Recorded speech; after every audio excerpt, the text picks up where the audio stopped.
question from the WhatsApp. Nanjiba from Bangladesh. If someone promises to Allah that he will not commit such and such a sin, he did that, and he makes an unreal promise to Allah which he cannot keep, what should he do? And if a student observes 3 fasts in the name of Allah as an expiation for breaking an oath, and if he hears from many that 10 poor people should be fed or clothed, if he also promises Allah that he will clothe or food, give clothes or food to 10 poor people for all the promises he has made to Allah in his life, which he could not keep, and he breaks his oath, now he has to give clothes or food to 10 poor people as expiation for breaking the same oath again. Nanjiba for Bangladesh has asked that if someone promises to Allah and does not keep that promise, what should he do? Here you have to make a differentiation between a promise to Allah and an oath to Allah. There's 2 differences. When you promise something, it is you're telling Allah, okay, I will do this, I will do that. That's different than taking an oath. If you take an oath, it should have certain clause. Like how Allah takes an oath of fig, Allah takes an oath of Al-Asr, Al-Fajr, then of the mountains. So when you take an oath, you take oath of something, and taking oath is of different types, what scholars say. So promise is something else, that okay, I promise that I will do something, that I promise I'll be good, I'll promise I'll be truthful. That's different. I'm making a commitment to Allah, but taking an oath is different. An oath, normally the Prophet said, Sahabas always said, there are many Sahih who said, that the Prophet discouraged us from taking oaths. Oath means, you said that if I pass the examination, I will go for Umrah. Or if I pass the examination, I'll give charity of $1,000 to the poor people. So this type of oath the Prophet discouraged. It says that taking oath does not change the qadar. It only makes a miser person give in charity. So when you're taking an oath, there are different types of oaths. Some oaths which are good to take, some oaths which are not good to take, some are mubah. The oaths that if you ask and you take an oath of Allah, that if so and so thing happens, I will do this sort of worship. It's not encouraged. It's not haram, because you are putting a stipulation to Allah that okay, if I pass the examination, I will pray 2 rakat nafil, I'll go for Umrah. And if you do that act, if you pass the examination, it is as though you're forced to do it. You're not doing it out of your own free will. So that's one of the reasons. Second is that as though you're bartering with Allah. That if my sickness is cured, I will go for Umrah. If my sickness is cured, I will fast 10 days, or whatever it is. So the Prophet said, the qadar is not changed. So what's going to happen, won't happen. What's written in your destiny will happen. So if you take an oath with bartering something with Allah, it's not encouraged in Islam. It's not haram, but it's not encouraged. The Prophet said, it only makes a miser person give charity. So miser person says that, okay, if I get healthy, I will give $1,000. Okay, the miser person doesn't give charity. So at least he'll give $1,000. So the Prophet personally preferred give charity. Okay, I have decided I'll give charity today, $1,000. Very good. I decide I'll give charity 2,000. Very good. But if you say I will pass, then I'll give charity, it's not encouraged. So oath means you are bartering something. If this thing happens, I'll do this.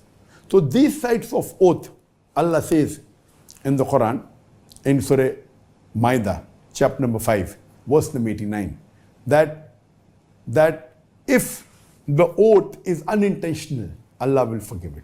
But if it's an intentional oath, then if you do not keep it, if you do not fulfill the oath, give a kafara. Kafara means give kafara, give expiation of feeding 10 poor people, miskin people, and feed them the same way how you feed your family. So if you're a rich person and you spend maybe $100 per meal, so feed 10 people with $100 each. If you're a poor person who feeds maybe $1 per meal, so feed 10 people with $1.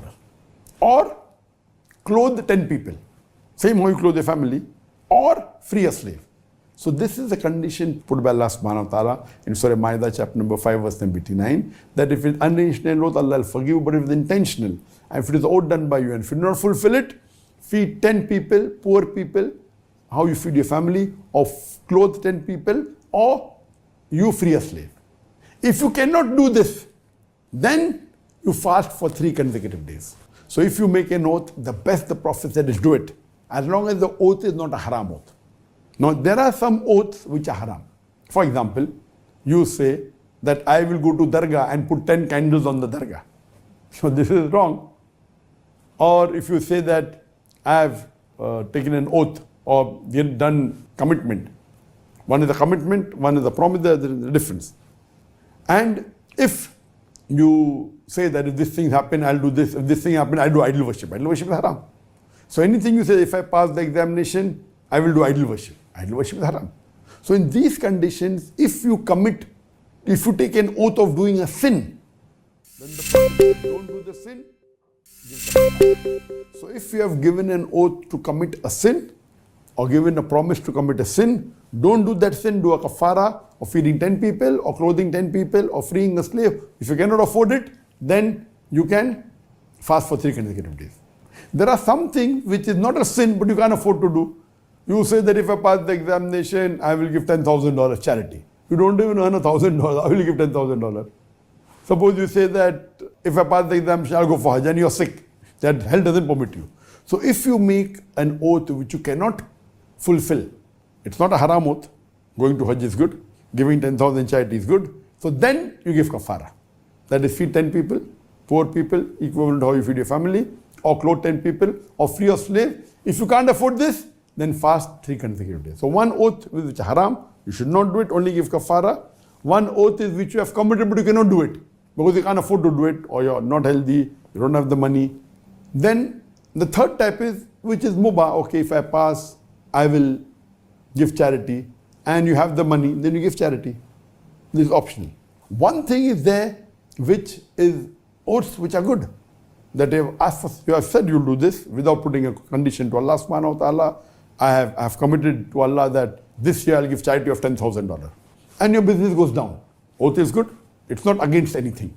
It's not saying that only if this happened. You have given a commitment. You have given an oath to Allah that this thing I will do this year. And your business goes down. So you had the intention. So if you're given the oath and your business goes down, you cannot give $10,000. Okay, feed 10 people. Can't feed 10 people, clothe 10 people, or free a slave. Cannot do this, fast 3 consecutive days. So one is something which is haram, you should not do it, give kafara. One is you have said something, you don't have the capacity. One is you had the capacity, but then the business didn't go well. So at that time, the best is to fulfill the oath. Whatever oath you have given to Allah, unless it's a sin, unless it's haram, best is to fulfill. You cannot say, if you have the money, your business is done very well, you promised $10,000. Why give $10,000? Feeding 10 people will only cost me $100. Cost me only $200. Why give $10,000? So this is wrong. The Prophet said, if your business is done well, if you have given oath, fulfill the oath first. If you cannot, then the kafara is there. Or if it's a oath which is committing a sin. So you have to differentiate between this. So based on all this, the answer is very clear cut, that if you promise something, if it's not a sin, you have to do it. And then again, the questioner has asked that he has made many promises, he hasn't fulfilled. For each promise he hasn't fulfilled, he has to either feed 10 people, or he has to, each oath that he has taken, if he doesn't fulfill, either feed 10 people, or clothe 10 people, or free a slave, or 3 consecutive days. So then if he says, okay, I will feed 10 people, or clothe 10 people, or fast 3 consecutive days, and he doesn't do this also.